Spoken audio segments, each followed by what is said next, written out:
Dans la partie précédente, nous avions vu la méthodologie de travail face à un exercice de dynamique.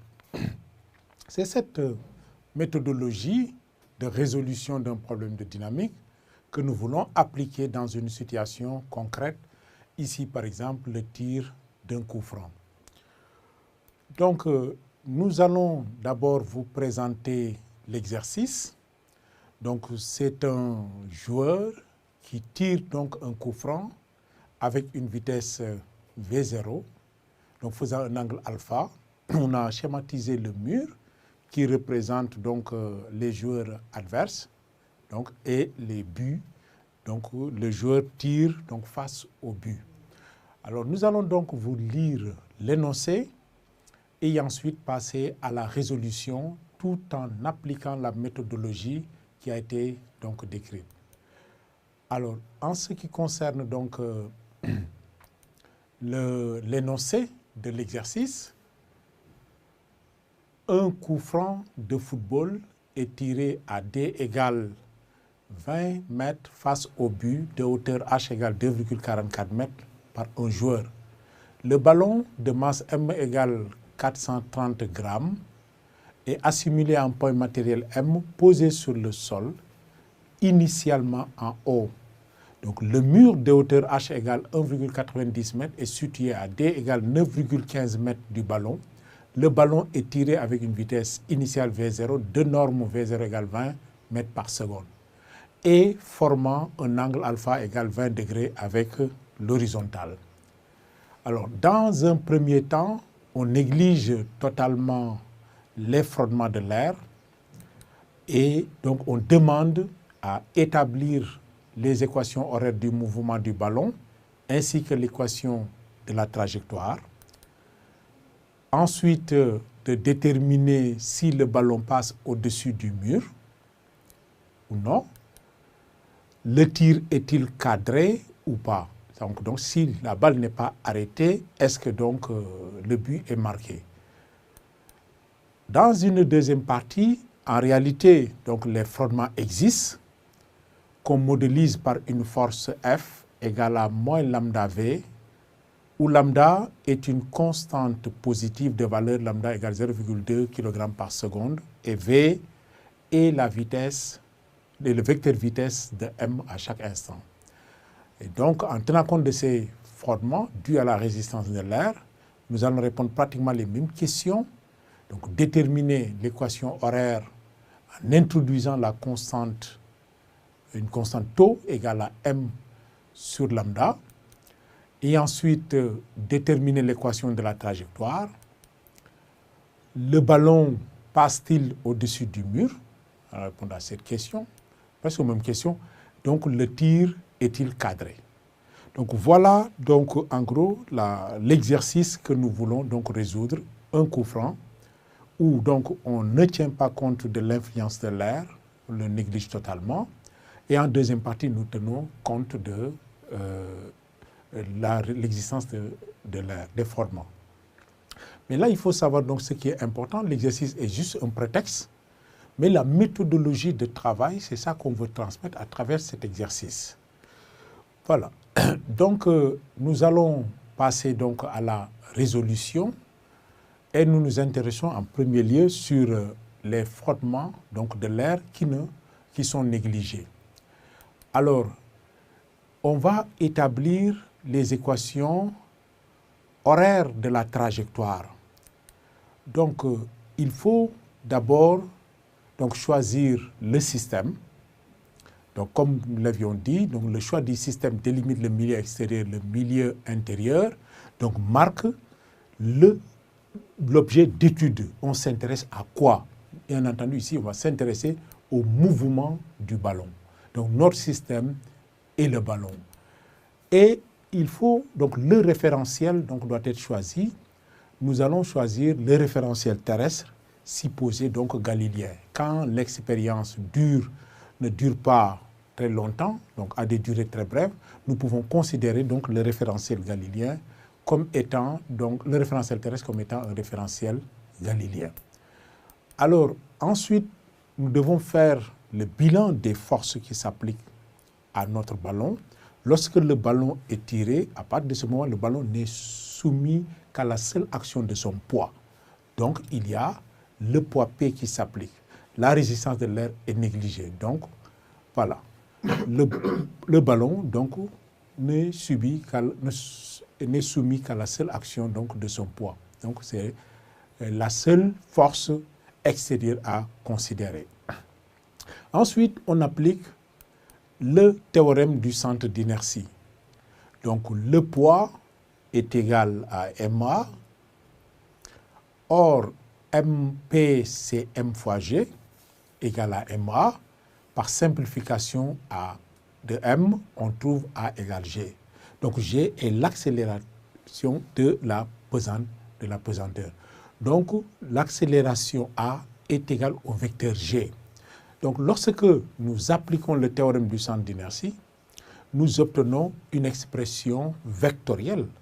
Donc, l'expression vectorielle, donc, il va falloir définir un système d'axe de projection, un repère, où nous devons travailler. Alors, dans ce cas, par exemple, nous avons une expression vectorielle, donc il va falloir définir un repère orthonormé OJ, donc ci-dessus. Alors, la situation que nous avions est là. Donc, la balle est tirée à partir du point O. On peut choisir le repère donc d'origine O. À partir du point O, on peut choisir l'axe des X, qui est un axe donc, qui est suivant les camps. Donc, l'axe des X est orienté dans le sens donc ci-dessus. Et aussi, cet axe passe par le milieu des buts. Donc, on tire face donc, au but. Alors, ensuite, un axe OY, donc, qui est là, perpendiculaire, tel que donc l'axe, le plan OX et OY contient donc le vecteur vitesse V. Donc, ce repère est très simple pour trouver donc des équations assez simples. Le choix de repères peut être arbitraire, c'est pourquoi nous avons parlé de choix de repères judicieux, parce qu'il faut choisir un repère tel que dans ce repère-là, les équations obtenues puissent être des équations simples. Et dans ce repère, les équations peuvent être assez simples. C'est le repère le plus judicieux. Maintenant, dans ce repère-là, nous allons rappeler certaines données de l'exercice où on nous a donné la distance entre le point O et le mur, qui est une distance de 9,15 cm, et la distance entre aussi le point O et les buts, qui est de 20 mètres. Nous avons aussi la hauteur du mur qui est de 1,90 mètres, et nous avons donc la hauteur des buts qui est de 2,44 mètres. Donc nous travaillons dans le champ de pesanteur G, où le vecteur G ici est parallèle à l'axe OY, orienté dans le sens contraire, et aussi perpendiculaire à l'axe OX. On rappelle que la vitesse V0 donnée dans le problème est de 20 mètres par seconde et alpha est égal à 20 degrés. Donc nous allons projeter le vecteur accélération dans donc, le repère OIJ. Alors, pour cela, donc, nous avons repris donc, en miniature le schéma à côté. Donc, il est important de déterminer dans ce moment les conditions initiales. Donc, nous avons défini le repère d'espace, mais aussi il faut définir l'origine des dates. Nous considérons l'instant t égal à 0, la date où on va débuter l'étude du mouvement de la balle, l'instant où le joueur frappe la balle. Donc, pour cet instant-là, la vitesse V0 dans le repère a pour coordonnée V0 cos alpha et V0 sinus alpha sur Y. Et à ce même instant, cette origine-là, où la balle part, est de coordonnées 0, 0. Alors donc, nous allons projeter donc le vecteur accélération qui est le vecteur G dans le repère. Alors, les coordonnées de l'accélération, donc suivant X, l'accélération est nulle, puisque G est perpendiculaire à X.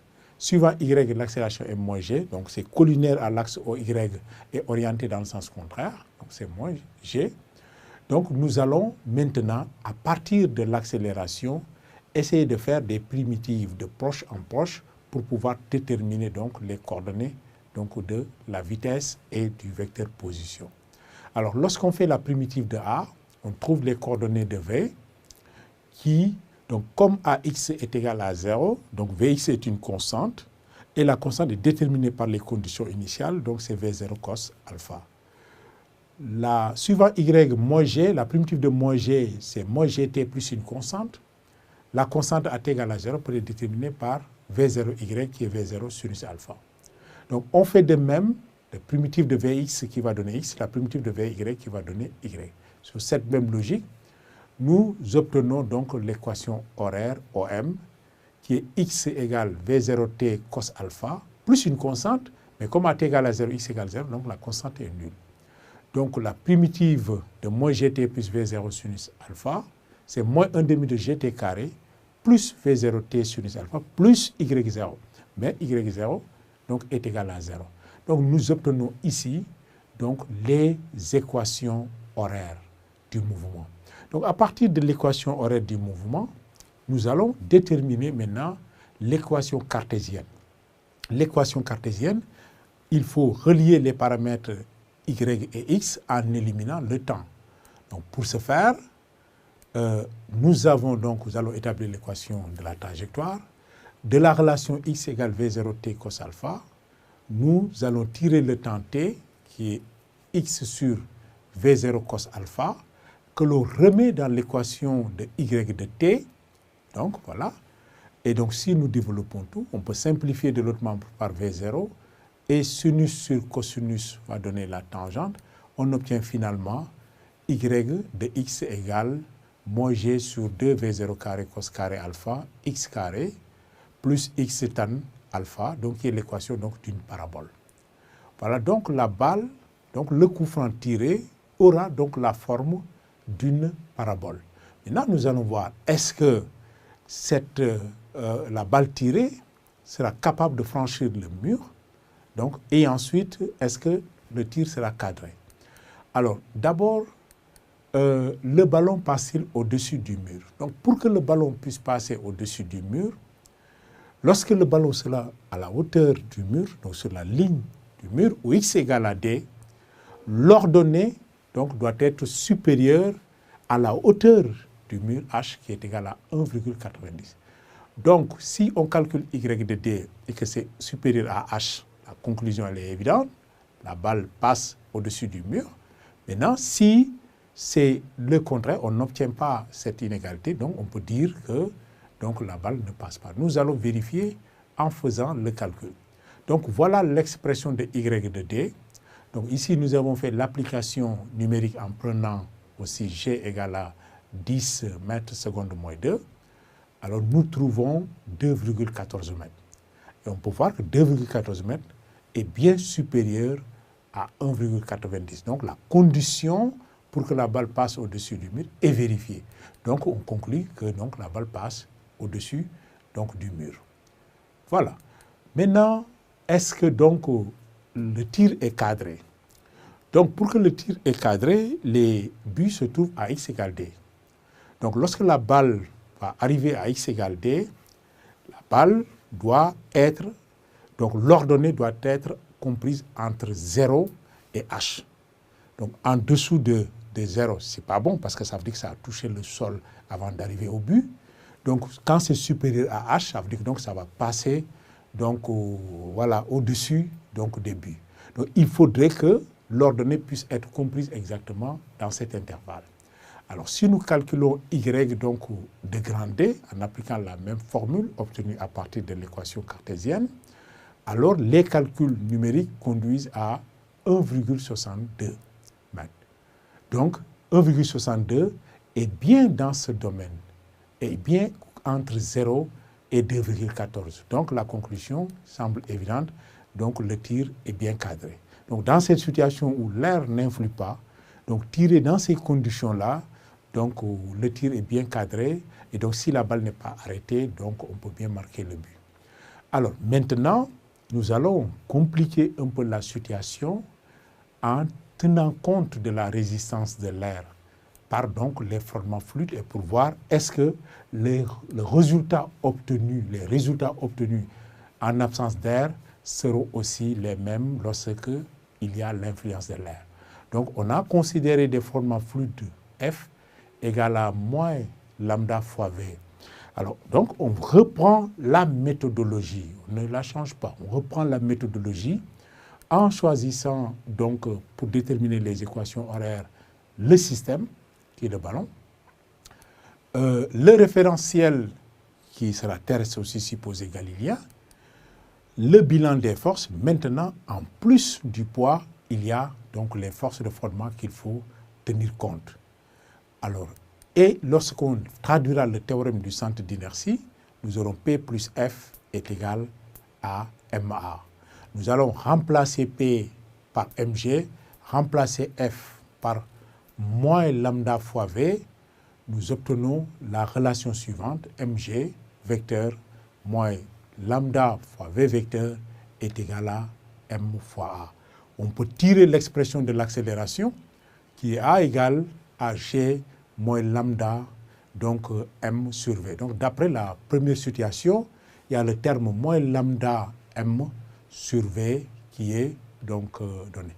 Alors nous allons donc, à partir du moment où la relation est vectorielle, nous allons prendre donc un repère, le choisir. Donc on peut garder le même repère qu'on avait choisi et le même instant donc initial choisi donc pour faire donc les projections qu'il faut. Alors nous allons projeter l'accélération dans le repère OIJ qu'on avait donc initialement choisi. Donc l'accélération suivant x, c'est d de Vx sur dt, mais d de Vx sur dt donc égale moins 1 sur tau, donc Vx. Voilà, dans le texte, il nous est dit de poser que tau égale m sur lambda. Donc ce qui veut dire que lambda sur m peut être remplacé par 1 sur tau ici. Donc l'accélération g, quand on est suivant x, l'accélération g est perpendiculaire à x. Donc la projection de g sur x est nulle. Alors donc V, donc on mettra simplement la composante Vx, la mesure algébrique, Vx. Alors, sur Y, la projection de G c'est moins G, et la projection de V sur Y, on prend la composante Vy. Donc ce qui veut dire que donc, si on arrange ces équations-là, donc on retrouve des équations différentielles en Vx et en Vy, que l'on peut résumer suivante. Donc d de Vx sur dt plus 1 sur tau Vx égale 0. On a une équation différentielle du premier ordre sans second membre, suivant l'axe x. Et suivant y, nous retrouvons une équation différentielle du premier ordre avec second membre. Donc pour trouver, ici, on ne peut pas directement accéder aux coordonnées de OM. On va donc chercher l'expression de Vx et l'expression de Vy pour ensuite pouvoir établir l'équation cartésienne donc, du mouvement. Alors pour cela, nous allons résoudre chaque équation de façon séparée.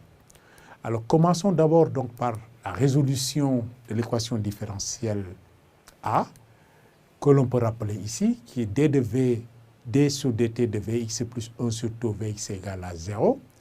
Donc, une telle équation a pour solution générale Vx égale à A exponentielle de moins t sur tau, où A est une constante qui doit être déterminée par les conditions initiales.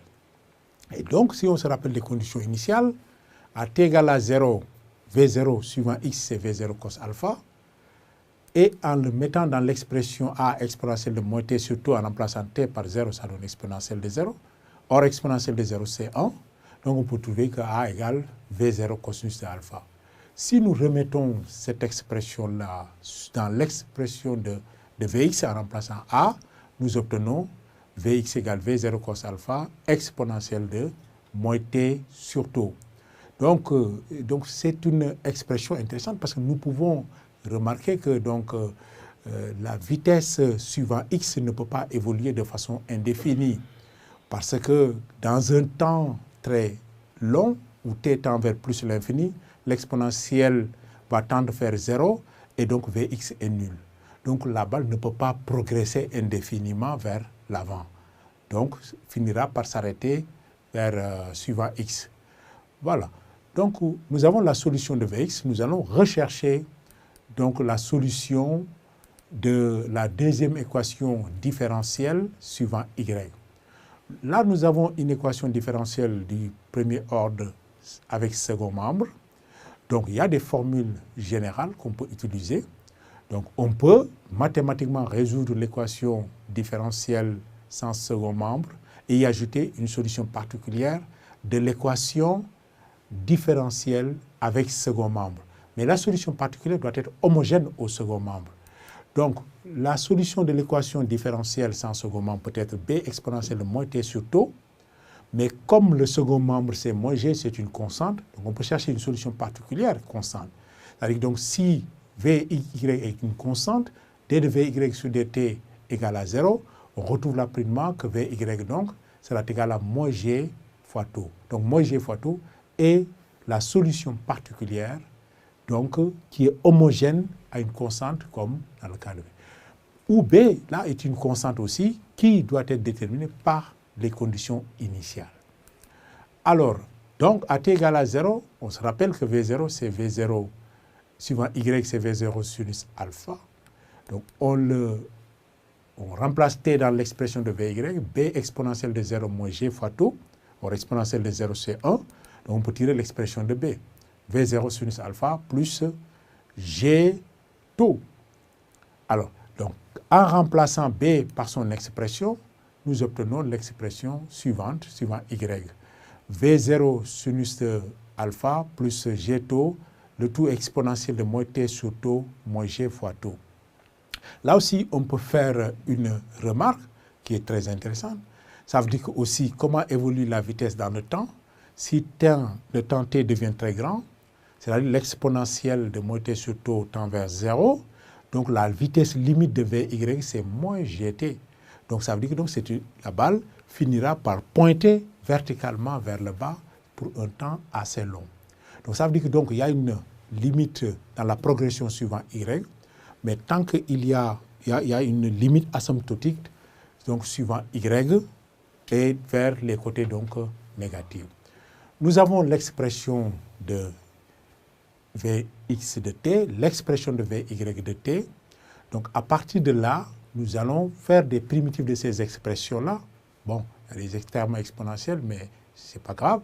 On peut faire ces primitives-là pour trouver x et y. C'est-à-dire donc l'équation, l'expression de x de t. Donc dans l'expression de x de t, nous rappelons Vx de t qui est V0 cos alpha exponentielle de moins t sur tau.